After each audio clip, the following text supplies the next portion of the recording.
Hello everyone, welcome to Techavro. Today in this video, I'm gonna show you how to remove Google account from Android phone. Before starting the video, please subscribe to Techavro.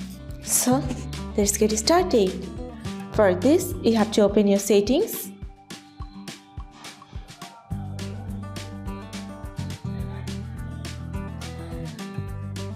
Now scroll down and search for accounts.